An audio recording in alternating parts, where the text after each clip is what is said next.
Hello,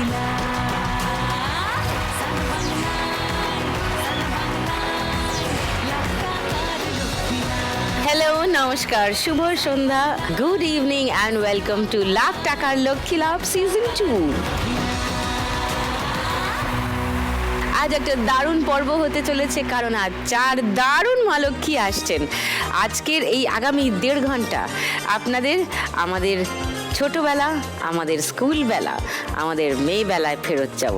4 জন interesting মা লক্ষ্মী আছেন, যারা নিয়ে যাবেন আমাদের সেই মেয়েবেলার রাস্তা ধরে অনেক দূর। ডেকে নি তাদের, প্লিজ ওয়েলকাম।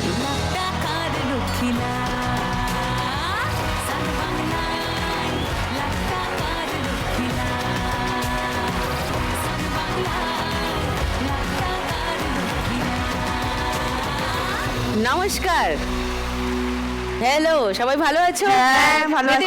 ভালো আছো? হ্যাঁ, আমি ভালো আছি একদম। ছোট করে একটু আলাপ সারি সবার সঙ্গে। সুপর্ণা, নমস্কার। নমস্কার দিদি, আমার নাম সুপর্ণা বাউল দাস। আমি হুগলি জেলার ভৈরবপুর থেকে এসেছি। তুমি কি করো সুপর্ণা?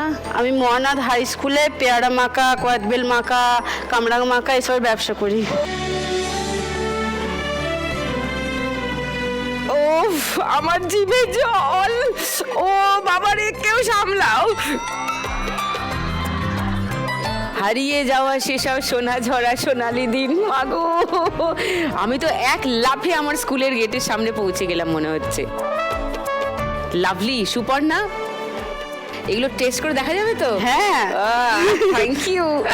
এবার জয়শ্রী। নমস্কার সুদীপ্তাদি, আমি জয়শ্রী দেওয়ান। আমি দক্ষিণ 24 পরগনা বনহুগলি 2 নম্বর পঞ্চায়েত থেকে এসেছি। আমি বলরামপুর মন্মথনাথ বিদ্যামন্দির স্কুলের সামনে আচার বিক্রি করি। ওই দেখো, সবে আচার বললাম, আচার হাজির। কি কি আচার আছে তোমার বড় বড় বয়ামে? 2 রকম তেঁতুলের আচার হবে দিদি, আমের আচার হবে, আমসি হবে, কুলের আচার হবে। তো আরও অনেক রকম আচার আছে, আমি নিয়ে আসতে পারিনি। উফ, কোন স্কুল বললে তুমি আচার বিক্রি করো? বলরামপুর মন্মথনাথ বিদ্যামন্দির। মন্মথনাথ বিদ্যাপীঠ। তুমি কি সেই স্কুলেই পড়তে? হ্যাঁ দিদি, আমি সেই ওই স্কুলেই দেখো। পড়তাম। বাহ বাহ বাহ বাহ বাহ, লাভলি। মৌসুমী, নমস্কার। নমস্কার সুদীপ্তাদি, আমি মৌসুমী সাহা। আমি কল্যাণী নদিয়া থেকে এসেছি। Okay. আমি মেলায় ম্যাজিকের আইটেমগুলো বিক্রি করি। মা, কে আমরা ম্যাজিক দেখবো না আজকে? হ্যাঁ, অবশ্যই। ও ওয়াও, লাভলি।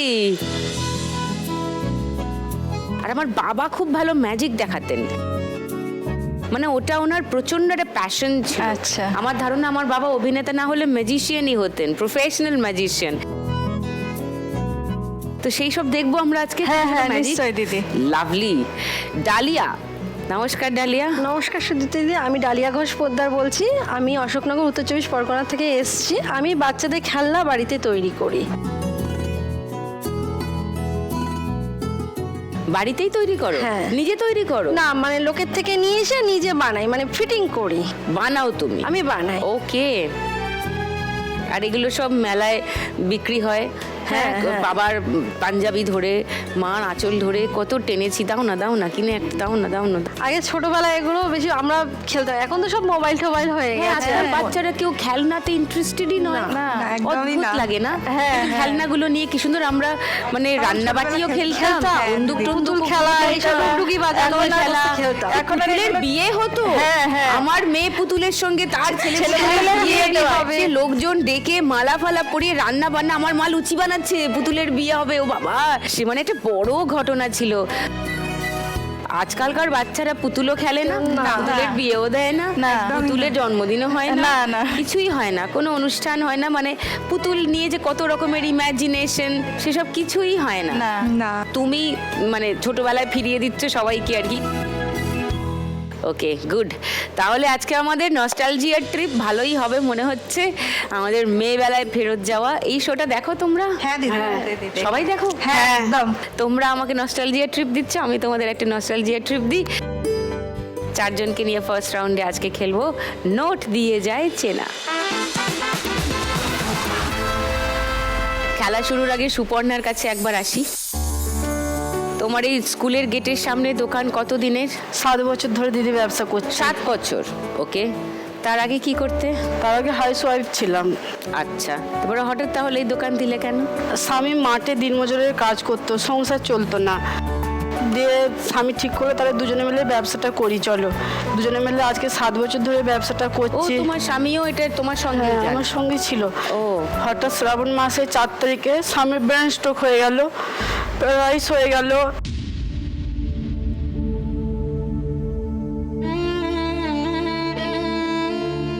এখন বিছানায় পড়ে আছে।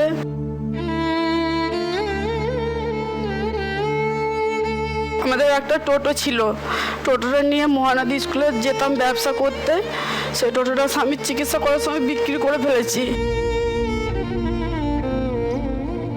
আমি এখন ওই দুটো ছোট ছোট বাচ্চা, একটা 7 বছরের, একটা 3 বছরের, সেই হিসাবে আমি ছোট করে এখন ব্যবসাটা করছি। মহানদা হাই স্কুলে বসি, স্বামীকে সামলে ছেলেকে সামলে আমি যাই স্কুলটা, আমি ব্যবসা করে আসি, কিন্তু আমার ওতে কিচ্ছু হয় না স্বামীর চিকিৎসা করতে।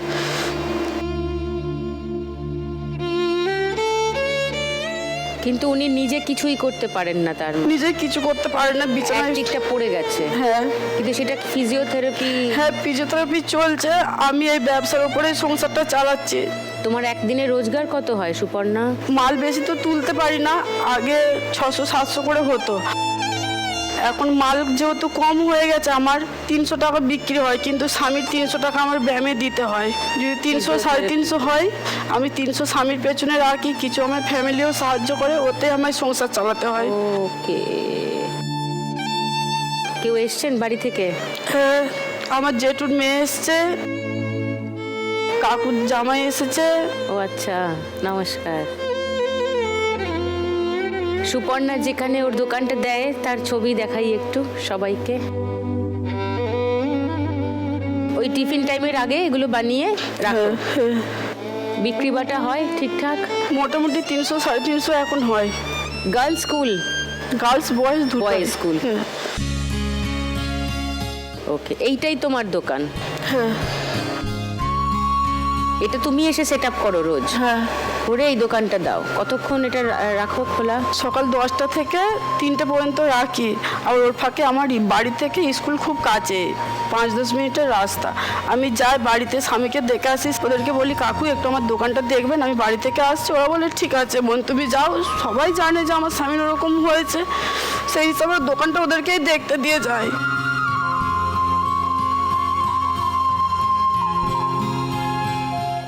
কত টাকা খরচ হয় তোমার স্বামীর চিকিৎসায়?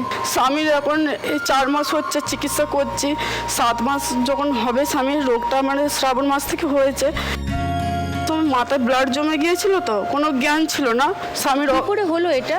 সকালবেলায় বললো আমি বাথরুম যাচ্ছি, বাথরুম থেকে এসে বললো আমার শরীরটা একটু খারাপ লাগছে, মাথার যন্ত্রণা করছে, তাহলে তুমি একটু মাথার যন্ত্রণার মলম লাগিয়ে দাও।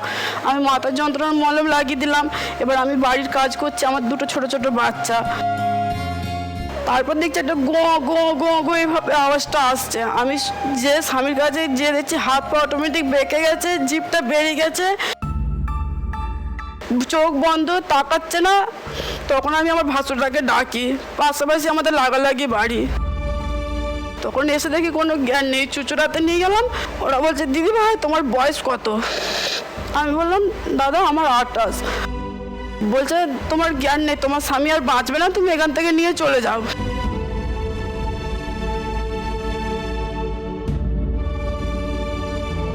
তখন আমি ওখানে খুব কান্নাকাটি করি। তখন একটা ডাক্তারবাবু আমি এসে বলছে বোন তোমাকে একটা কথা বলবো। আমি যে বলুন। বলছে তোমাদের যদি আর্থিক অবস্থা ভালো হয়, স্বামীকে যদি বাঁচাতে চাও, তাহলে কোনো পার্সোনালভাবে চিকিৎসা করো। সেই হিসাবে আমি সবার কাছে ভিক্ষা চাই।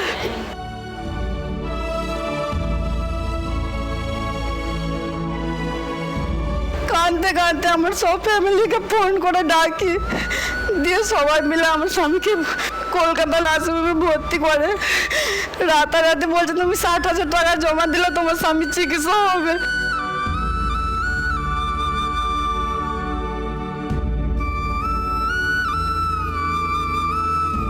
আমি সবার কাছে চেয়েছি 60,000 টাকা জড়ো করে আমার স্বামীর অপারেশন করি।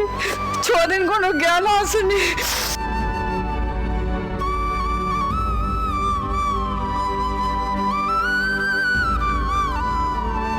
10 দিন হয়ে গেল, আমার 60,000 টাকার প্যাকেজ শেষ হয়ে গেছে।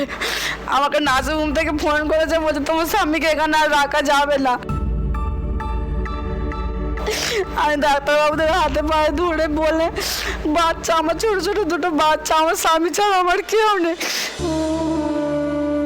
ডাক্তারবাবু আমার কথা শুনে বলছে আর 2 দিন রাখতে পারি, তার বেশি আর রাখতে পারবো না। 2 দিন রেখে 12 দিনের মাথায় আমার স্বামীকে ছুটি দিয়ে দিল। রাত্রিরে কলকাতা থেকে বাড়ি নিয়ে যাওয়ার পরে বললো তোমার স্বামীর একটা হাত পা খুব জোরে এসে গেছে, ওকে বেঁধে রাখবে। বেঁধে রাখছে, সে দড়ি সব ছিঁড়ে ফেলছে, ক্যাপার লোকের মতন করছে, কামড়াতে আসছে, জোরে জোরে চিৎকার করছে, ঘরে থাকতে পারছি না।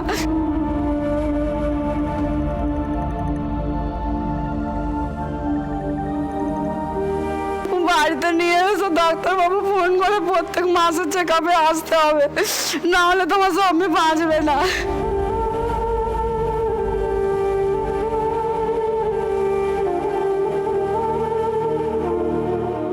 আমি সবার কাছে চেয়ে চিন্তা, আমার যেটুকু পুঁজি পাটা ছিল, আমার একটা টোটো ছিল, ব্যবসা করতে যেত, সেই টোটো আমি বিক্রি করে দিয়েছি।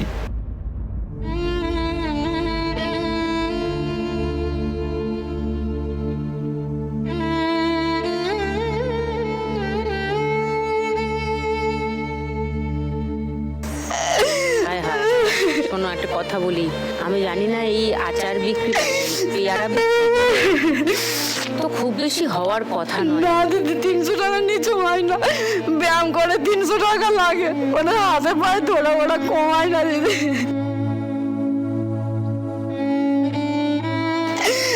আমি সুস্থ করার জন্য আমি না খেয়ে থাকি। আমার ছেলে বলে মা তুমি 4 মাস আমার মাংস খাওয়াওনি, আমি 10 টাকা দিয়ে সোয়াবিন কিনে এনে রান্না করি।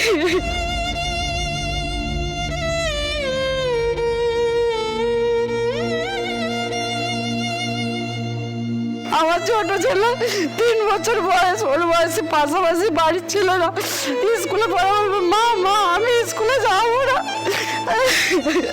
তুমি কেন আমার স্কুলে পড়াচ্ছ না, তুমি কেন আলু ভাতে খাওয়াচ্ছ, আমি খাবো না।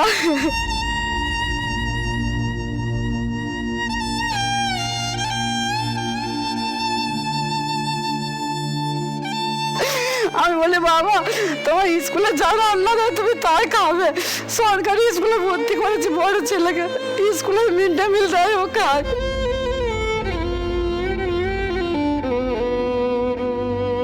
আমি সহ্য করতে পারি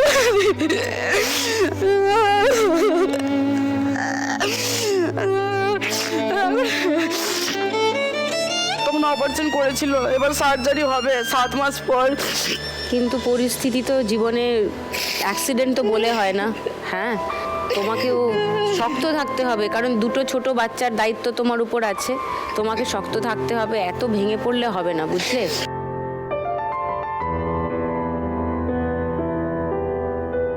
সো আমি আর জিজ্ঞাসা করছি না যে 1 লাখ টাকা পেলে তুমি কি করবে, বুঝতেই পারছি তোমার স্বামীর চিকিৎসাতেই লাগাবে, হ্যাঁ, ইন অল প্রবাবিলিটি। তো ওর দোকানের আশেপাশে যাদের যাতায়াত তাদের সকলকে অনুরোধ করব যে ওর কাছ থেকে জিনিস নিন, কিছুই না, আপনার একটুখানি ভালো লাগবে, কিন্তু ওর খানিকটা রোজগার হবে এবং বাড়িটা চালাতে পারবে। ওর কাঁধে অসুস্থ স্বামী এবং 2 বাচ্চা, এতটাও ভেঙে পড়ো না, বুঝলে? খেলবে না আমার সঙ্গে? হ্যাঁ, চলে এসো।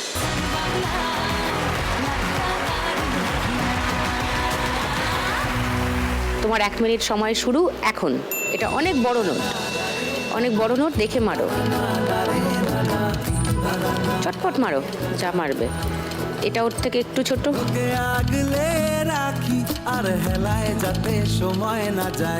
এটা আরো ছোট, দেখেই বোঝা যাচ্ছে একদম কুচকে। এটা বেশ বড়, অনেক বড়।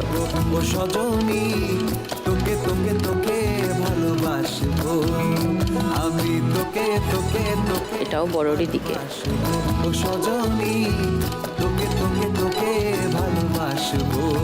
এটাও বড়, খুব বেশি বড় না হলেও এটা বড় নোট।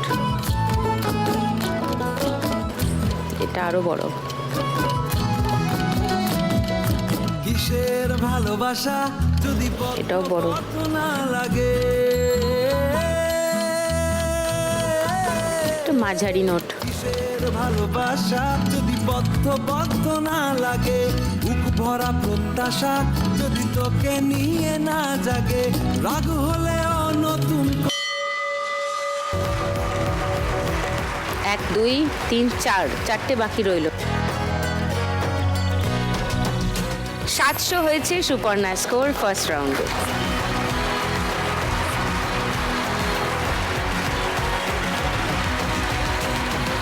এবার জয়শ্রীর কাছে আসি।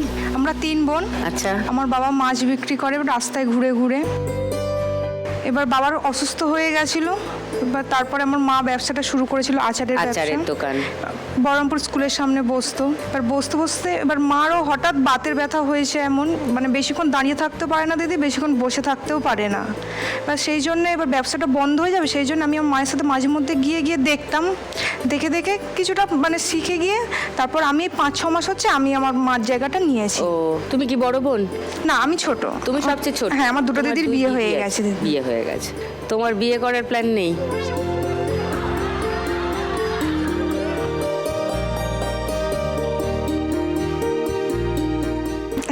আছে, পরে এখন মা বাবার একটু দেখি। তুমি ওই স্কুলেই পড়তে? হ্যাঁ এখন দিদি, ওই আমি স্কুলের বহরমপুর সামনেই স্কুলেই পড়তাম। আচার বিক্রি করছো? হ্যাঁ দিদি। কতটা পড়াশোনা করেছো তুমি? দিদি আমি এইচএস পাস। ও, তারপরে কলেজে ভর্তি হলে না? হ্যাঁ, ভর্তি হয়েছিলাম, তারপরে আর্থিক অবস্থার জন্য আমি ছেড়ে দিয়েছি দিদি। আমি আচারের সাথে সাথে আমি বিকালে স্টুডেন্টও পড়াই। পড়াও? হ্যাঁ, কি student পড়াও? পড়াই মানে বাচ্চাদের পড়াই, ওই 1-2 বাচ্চাদের পড়াই। ওকে, দ্যাটস নাইস। দিদিমণি আবার আচারও বিক্রি করে, গুড কম্বিনেশন। হ্যাঁ, দারুণ ব্যাপার। দেখি কি কি আচার আছে। আমের আচার আছে, তেঁতুলের আছে। মেয়ের আচার এটাই, যা এটা আমশি তো? হ্যাঁ, এটা আমসি দিদি। এটা তেঁতুল, এটাও তেঁতুলের আচার, এটা কুলের আচার, এটাও আমের আচার। এবার এখন তো স্কুল বন্ধ, সেই জন্য আমি বেশি কিছু আচার এখন তুলছি না। এবার যখন ফের স্কুল যখন চালু হবে তখন ফের আমি আরও তুলবো। আচার কি তুমি নিজে বানাও? না, মা বানায়, আমাদের ঘরোয়া পদ্ধতিতে মা বানায়, ওটা বিক্রি করি। একটা আচার খেতে চাই, কোনটা খাবো? আমের এই আচার। সবাইকে দাও, আমি একা খাবো না, তো সবাই মিলে আমার দিকে নজর দিয়ে রাখবেন।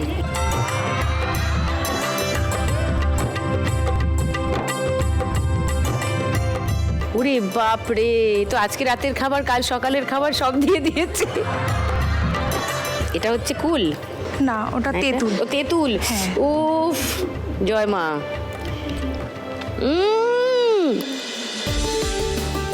এই দারুণ। এটা মা বানিয়েছে? হ্যাঁ, সবই মা বানিয়েছে। অপূর্ব খেতে। বলরামপুর মন্মথনাথ বিদ্যা মন্দিরের সামনে এই যে আচার, এই আচার যদি আপনি না খেয়ে থাকেন তাহলে আপনি জীবনে অনেক কিছু মিস করেছেন এবং করছেন। কটা থেকে কটা বসো? 12:30 থেকে যাই, 1:30-2 অবধি। এবার 1:30 থেকে 2, 2:30, 3টে অবধি পাবেন জয়শ্রীর এই আচারের দোকান। প্লিজ খাবেন। Thank you. তুমি আজকে 1 লাখ টাকা পেলে কি যদি করবে? 1 লাখ টাকা পেলে ফার্স্টে তো আমি তো স্কুলের বাইরে তো ব্যবসাটা করি, এবারে রোদ বৃষ্টি হলে তখন খুবই অসুবিধা হয়ে যায়, তো স্কুলের সামনে দোকান ভাড়া পাওয়া যায়, তো আমি দোকানটা ভাড়া নিয়ে কিছু আরও মানে অন্য কিছু আরেকটু তুলতে চাই। জিনিস, হ্যাঁ, আর টিফিন টাইমে যখন অন্যান্য খাবার আইটেম যদি থাকতো।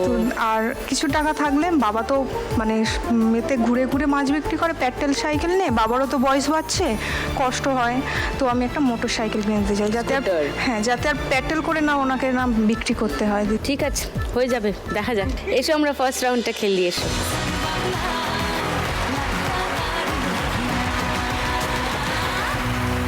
তোমার 1 মিনিট সময় শুরু এখন। বলছি তোমার দিব্যি গেলে আমি বড় 20 মনে হচ্ছে, ঠিক করে ছাপ মারো। সবাই সুযোগ পেলে শুনে বিষম তারপর একদম পুচকে, এটা ছোট।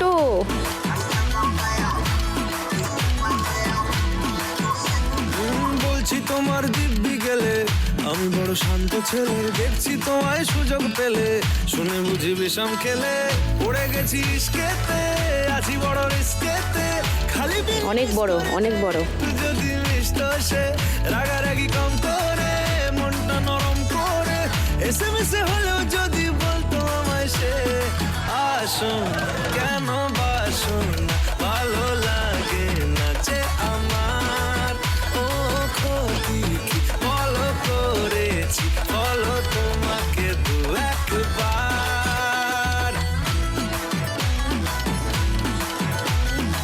একটা বাকি আছে, বড় আছে, বড় আছে। ও 1610 তোমার স্কোর।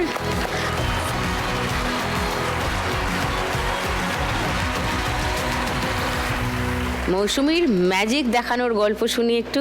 হ্যাঁ, তুমি হঠাৎ ম্যাজিকের মতো একটা কাজ বাছলে কেন? আসলে ম্যাজিকটা সবাই দেখতে খুব ভালোবাসে, আর ছোট থেকে বড় সবাই ম্যাজিকটাকে এতটাই ভালোবাসে। একটা ছোট বাচ্চাকে অন্য একটা খেলনা কিনে দিলে হয়তো সে খেলাটার দামি, হয়তো যতটা আনন্দ না পায়, একটা ম্যাজিক কিনে দিলে হয়তো তার তুলনায় টাকাটা অনেক কম, কিন্তু সে বেশি আনন্দ পায় এবং তার আনন্দ দেখে আমারও আনন্দ লাগে। আর আমি ম্যাজিকটা শুরু করি প্রথমে, মানে আমার হাজব্যান্ড প্রথমে ম্যাজিকটা করে। Okay. এবার আমার হাজব্যান্ডের পরপর দুটো অপারেশন হয়, একটা ভ্যারিকাস ভেইন আর একটা গল ব্লাডার স্টোন। ওনার তো ভারী কাজ করা সম্ভব নয়, যার ফলে আমি 8 বছর ধরে আমার হাজব্যান্ডের সাথেই এখন এই ম্যাজিকের ব্যবসাটা করি মেলায় মেলায়। ওকে। আমার দুটো মেয়ে আছে, সংসারটাও তো চালাতে হবে। কত বড় তারা? বড় মেয়ে 18 বছর বয়স আর ছোট মেয়ের 6 বছর বয়স। ও আচ্ছা। আমার বড় মেয়েও হলো ম্যাজিক শো করে, ছোট মেয়েও ম্যাজিক শো এসছে করে। তারা? হ্যাঁ, বড় মেয়ে এসছে। ও হাই। তোমার হাজবেন্ডের কি সার্জারি হয়েছে বললে? ভেরিকাস ভেইন। এটা কি মানে কি? এটা হলো পায়ের শিরা থেকে থেকে না এরকম পুরো জড়িয়ে যেত আর কালো হয়ে যেত, ওটাই যন্ত্রণা হতো পায়ে খুব। ওটাকেই অপারেশন করে শিরাটাকে বাদ করা হয়েছে। বাদ দিয়ে দেওয়া হয়েছে? হ্যাঁ। আচ্ছা, এই বিষয়টা কি আমি দর্শকদের একবার একটুখানি এক্সপ্লেন করে দিতে চাই। ভ্যারিকোস ভেইনস এমন একটি অবস্থা যেখানে শরীরের শিরাগুলো ফুলে ওঠে, পেঁচিয়ে যায় এবং ত্বকের নিচে কালচে বেগুনি বা নীল রঙের দড়ির মতো দেখা যায়, যা সাধারণত পায়ে হয়। এটি শিরায় থাকা ভালভ দুর্বল হয়ে যাওয়ায় রক্ত ঠিকমতো হৃৎপিণ্ডে ফিরতে না পেরে এটি একটি সাধারণ সমস্যা হলেও কিছু ক্ষেত্রে চিকিৎসার প্রয়োজন হয়, যেমন জীবনযাত্রার পরিবর্তন, কম্প্রেশন স্টকিংস বা সার্জারি। মানে নিচের দিকে এই যে হার্ট থেকে যে ব্লাডটা আবার ফেরত যাচ্ছে ট্রেনে, সেই ফেরত যাওয়ার মানে ও আর হার্টে ফেরত আসতে পারে না, ওখানে আটকে যায়, ভালভগুলো দুর্বল হয়ে যায়। যার ফলে ভারী কাজটা তো এখন করাটা সম্ভব নয়, যার ফলে ওর সাথে মেলায় চাপ পড়বে তাহলে, কারণ রক্ত ঠিক মতো হার্ট অবধি পৌঁছাচ্ছে না। আচ্ছা হ্যাঁ, কি আমাকে দেখাবে বলছিলাম, আমি একটু দেখি কি ম্যাজিক দেখাবে।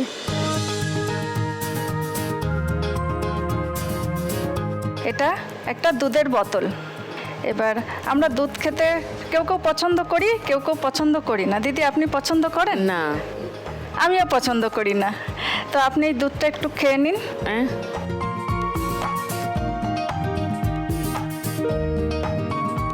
এই কি যা, এই বোতল খালি হয়ে গেছে। খালি মানে দিদির সম্পূর্ণ দুধটা খেয়ে নিয়েছেন। আমি আপনাকে একটা ম্যাজিক পাওয়ার দিচ্ছি। এবার দিদির কান থেকে দুধটা বেরোবে। কান থেকে? দিদি কানটা আস্তে আস্তে নিচু করুন।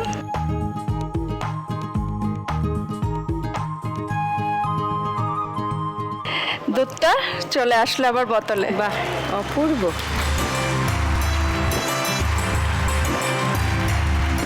তুমি একটা দারুণ ম্যাজিক বেছে রাখো, ঠিক আছে? টুনির দিয়ে আসবে আচ্ছা আমাদের গানের রাউন্ডে, তাকে দেখাবে, ঠিক আছে? কিছু একটা করে তাকে বোকা বানাবে। এটা আমার তরফ থেকে তোমাকে দায়িত্ব, ঠিক আছে? মনে থাকবে? প্রমিস? প্রমিস। Thank you. তোমাকে জিজ্ঞেস করি, আজকে 1 লাখ টাকা পেলে কি করবে? আজকে 1 লাখ টাকা পেলে আমাদের ম্যাজিকের যে দোকানটা দিই, এবার সেই দোকানে সব এই ছোট ছোট আইটেমগুলোই বিক্রি করা হয়। দেখলাম তো। হ্যাঁ, এবার বড় আইটেম করতে গেলে তো অনেক টাকার প্রয়োজন হয়। এবার ওই টাকাটা পেলে তাহলে আমি অনেক বড় বড় মাল তুলতে পারি। তাহলে কাস্টমাররা আসলে যে বড় বড় মালগুলো চাই, তাহলে আমি সেটা বিক্রি করতে পারবো। ঠিক আছে, চলে এসো, খেলি আমরা।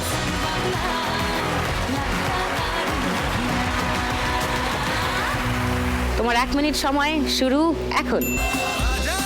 কালি কালি কালি কালি নাও, হ্যাঁ, তারপর কালি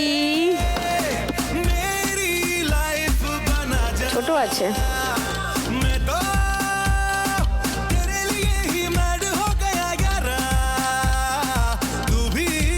ভালো করে চেপে দাও ছাপটা, হ্যাঁ,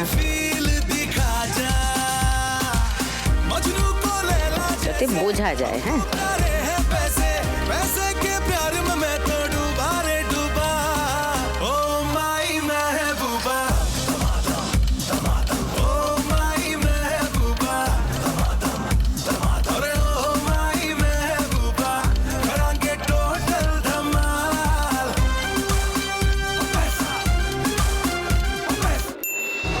বাহান্ন সেকেন্ডে খেলা শেষ। এখনো 8 সেকেন্ড বাকি ছিল, কিন্তু খেলা শেষ হয়ে গেছে। এবার মিলিয়ে দেখি। নেভারদিলেস 2400 হাইয়েস্ট মৌসুমী স্কোর এখনো অবধি। Very good.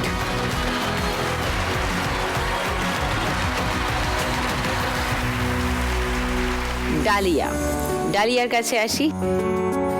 ডালিয়ার বাড়িতে খেলনার দোকান, খেলনার কাজ করা কবে থেকে শুরু? আমি এটা ছোটবেলার থেকেই করেছি, হ্যাঁ? এর আগেও করেছি। ওকে।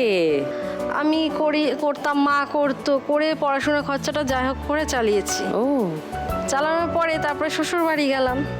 শ্বশুর বাড়ি গিয়ে কোনো ক্রমে যা করে সংসার চলছিল। তারপর হঠাৎ করে ওর বাবা একদিন পড়ে গেল। কার বাবা? মানে আমার হাজবেন্ড। ওকে। আমার হাজবেন্ড পড়ে গিয়ে মাজায় চোট লাগলো। কাজ আর করতে পারছে না, গাই ধোয়া কাজ করতো, মানে দুধের কাজ করতো। তারপর সেই কাজ আর সে করতে পারছে না। সেখান থেকে বাপের বাড়ি চলে আসলাম। এসে এবার বাপের বাড়িও তো সেরকম যে কে চালাবে সংসার, তখন আমরা ভাড়া থাকলাম।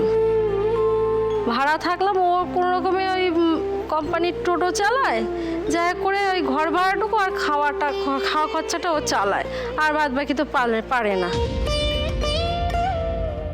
তা আমি কি ঘরে বসে, ছেলে মেয়ের টিউশনিরও মাস্টার নেই। কোন ক্লাসে পড়ে তোমার ছেলে? ছেলে পড়ে ক্লাস 6-এ, মেয়ে পড়ে 4-এ। ওকে। কিন্তু এ করে তো আর সংসার চলে না। তারপর আমার একটা মাঝে একটা সার্জারি অপারেশন হলো। কার? আমার। আচ্ছা। হওয়ার পরে এখন তো ঘরে বসে থাকলে তো হবে না, না, চারিদিকে তো ধার দেনা সমস্ত কিছু আছে, বাচ্চাদের পড়াশুনো টুকটাক তো করতে হবে। তাই আমি আবার ভাবলাম যে তাহলে ঘরে বসে এই কাজগুলো করি, যেহেতু হাজবেন্ডের হাতে হাতে কাজ করলে একটু আগিয়ে যাবে। ওকে, ডালিয়ার কাজের ভিডিও দেখাই সবাইকে।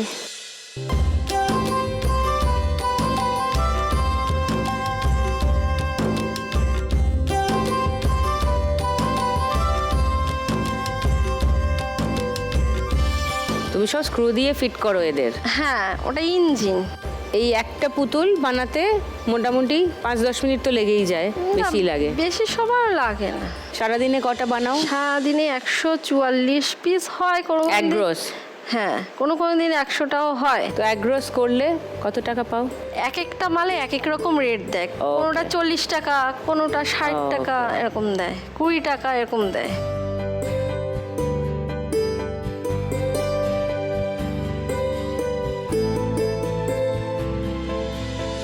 উমা, এ তো সেই ড্রাম বাজায়। একে চাবি দেওয়া যায় না? হ্যাঁ, ওই দেখো।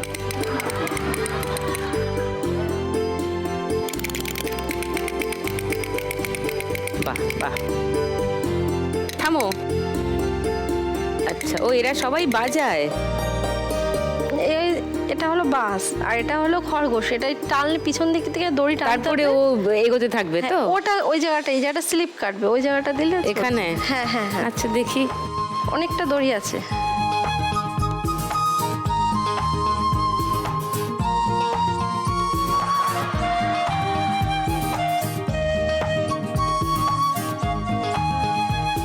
ঠিক আছে, ওকে। তারপরে এইটা কি হবে?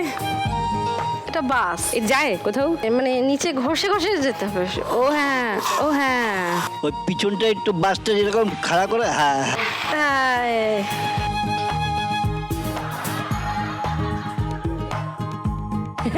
বলেছিলাম ছোটবেলায় ফিরে যাব, ফিরেই গেছি। আরে আমার মেয়ের জন্য তো আমি এগুলো ঠেলে ঠেলে করে করে দেখাতাম মেয়েকে, সে খুবই আনন্দ পেত ছোটবেলায়। সো ধরো এই ডোরেমন ড্রাম বাজাচ্ছে, হ্যাঁ, এইটা যদি তুমি একগ্রস তৈরি করো কত টাকা দেবে? এটা দেয় 50 টাকা। 50 টাকা। 144টা বানালে? হ্যাঁ, 144টা করলে তবেই 50 টাকা। সারাদিন তো 144টা লাগাতেই, মানে ওইগুলো তৈরি করতেই তো হয়ে যায়। হ্যাঁ, সারাদিন তৈরি করতে হয়, কোনো কোনো দিন কম হয়, কোনো কোনো দিন বেশি বেশি হয়। সো গড়ে তোমার 40 কি 50ই হয় হ্যাঁ। Per day income. হ্যাঁ। তুমি আজকে 1 লাখ টাকা পেলে কি করবে? প্রথমত এই 1 লাখ টাকা পেলে আমি আমার বাচ্চার পড়াশোনার খরচাটা চালাতে যদি পারি, বাচ্চা ভালো ভবিষ্যতের জন্য পড়াশোনাটা ভালো করে করতে পারে, একটা ভালো দিদিমণি বা মাস্টার, খাতা বই যেগুলো কিনে দিতে পারে না সব সময় পারি না, সেগুলো একটু ছেলে মেয়েদের একটু কিনে দেবো। মানে আমার হাজব্যান্ড একটু মাঝে চোট পেয়েছে, ও তো সংসারের কাজ, মানে সংসারেই ওর টাকা দিয়ে ওর ট্রিটমেন্ট করানো যায় না, ওষুধ ফষুধ আনতে পারে না। ওই যদি একটু পাই ওর একটু ভালো করে একটু ট্রিটমেন্ট করাবো, ওষুধ এনে দেবো, এগুলোই করবো। ও,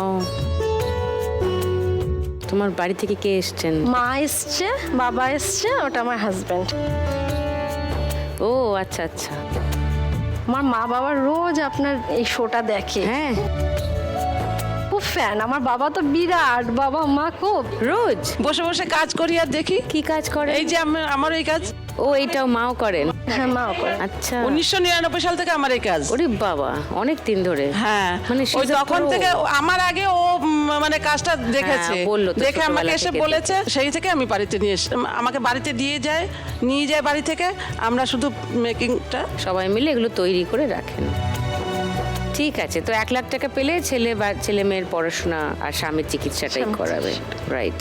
এসো ফার্স্ট রাউন্ডে খেলি, ডালিয়া এসো।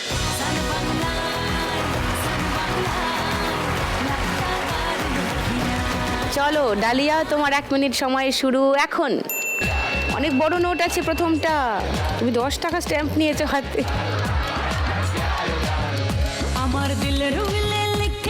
অনেক বড় সাইজ, এটা আরো বড়।